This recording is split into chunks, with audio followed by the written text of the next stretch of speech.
আজকে আমরা যে গল্পটা শুনবো সেটা নিছক কোনো গল্প নয়। সেটা হলো এমন একটা এন্টিটির কথা, তো যেটার ব্যাখ্যা বিজ্ঞানও আজ পর্যন্ত দিতে পারে। এবং এই এন্টিটিটাকে সবসময় গ্রামের দিকে বেশি করে খুঁজে পাওয়া যায়। আজকে আমরা কথা বলবো ডাকিনী নিয়ে। ডাকিনী হলো এমন একটা এন্টিটি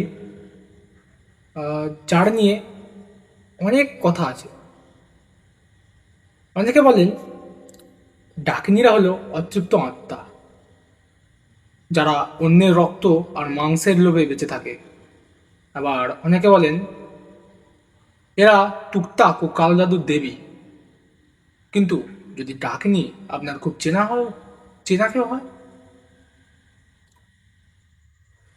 যদি সে আপনার নিজের ঘরের দরজায় এসে দাঁড়ায়, তখন আপনি কি করবেন?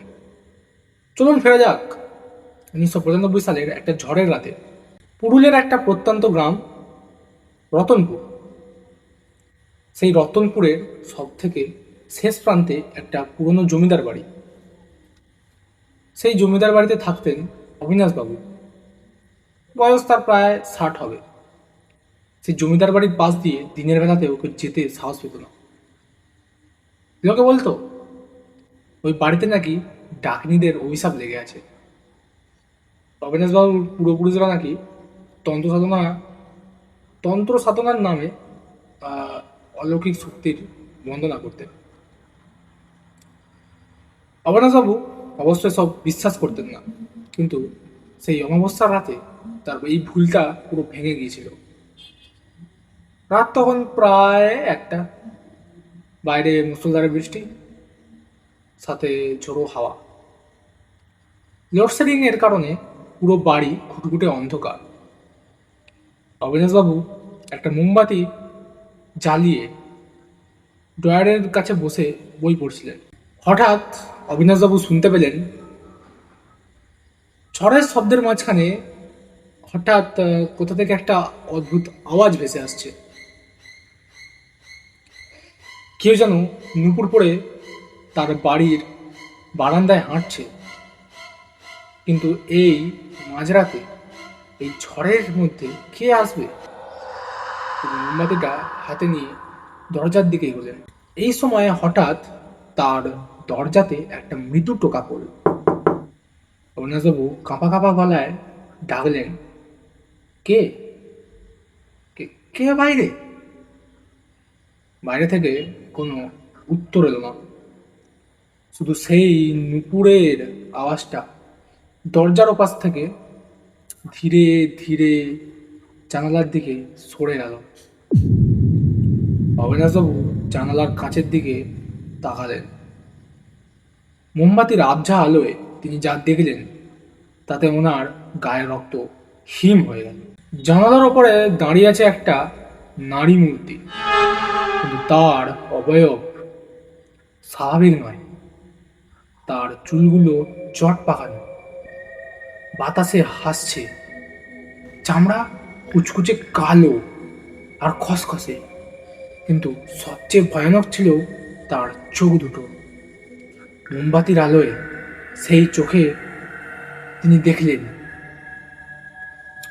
অবিনাশবাবু দেখলেন যে চোখে কোনো মনি নেই। তার জায়গায় দুটো জ্বলন্ত লাল কয়লার মতো কিছু একটা জলজল করছে। আর তার ঠোঁটের কোণ দিয়ে পেয়ে এই জায়গাটা দিয়ে টপটপ করে পড়ছে তাজা রক্ত। সেটাই ছিল ডাকিনী। অবিনাশবাবু ভয়ে এক পা দু পা করে পিছিয়ে যেতে লাগলেন। কিন্তু আশ্চর্যের বিষয়, জানালাটা বন্ধ থাকা সত্ত্বেও সেই নারী মূর্তিটি যেন কাঁচের ভেতর দিয়ে গলে ঘরের ভেতর ঢুকে এসেছে। ঘরের তাপমাত্রা এক ধাক্কায় যেন মাইনাসে নেমে গেল। মোমবাতির আলোয় দেখতে পেল অবিনাশবাবু যে কোনো নারীর পক্ষে এইভাবে ঢুকে আসাটা সম্ভব নয়, এবং মোমবাতির আলোটা সেই সময় নীল হয়ে নিভে গেল। অন্ধকারে অবিনাশবাবু চিৎকার করতে করতে চাইলেন, কিন্তু তার গলা দিয়ে কোনো শব্দ বেরোল না। তিনি অনুভব করলেন দুটো বরফের মতো ঠান্ডা হাত তার গলা টিপে এইভাবে ধরেছে। ঠিক সেই ডাকিনীর নিঃশ্বাস যেন একটা বিষ। সেই ডাকিনীর নিঃশ্বাসে ছিল পচা মাংসের দুর্গন্ধ। ডাকিনীটি অবিনাশবাবু কানের কাছে মুখ এনে ফিসফিস করে বলল, তোর পূর্বপুরুষেরা আমাদের বন্দি করে রেখেছিল, আজ তোকে দিয়ে সেই ঋণ শোধ হবে। পরদিন সকালে গ্রামের মানুষ অবিনাশবাবুর ঘরের দরজা ভেঙে ভেতরে ঢোকে। তারা দেখে অবিনাশবাবু ঘরের মেঝেতে মরে পড়ে আছে।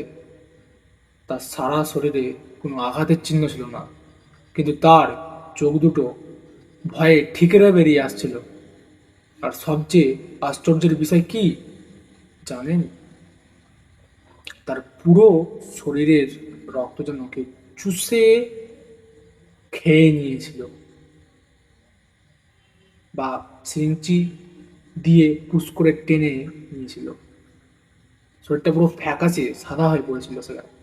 পুলিশ এটাকে হার্ট অ্যাটাক বলে এই কেসটাকে পুরো বন্ধ করে দিল, কিন্তু গ্রামের বয়স্করা জানতেন ডাকানি তার প্রতিশোধ নিয়েই গেলেন। আজকের মতো এখানে দেখা হবে পরের ভিডিওয়ে। যদি গল্পটা ভালো লেগে থাকে একটা লাইক, এবং যদি আমার গল্প আপনি প্রতিনিয়ত শুনতে থাকেন তাহলে একটা সাবস্ক্রাইব করে দিয়ে যাবেন।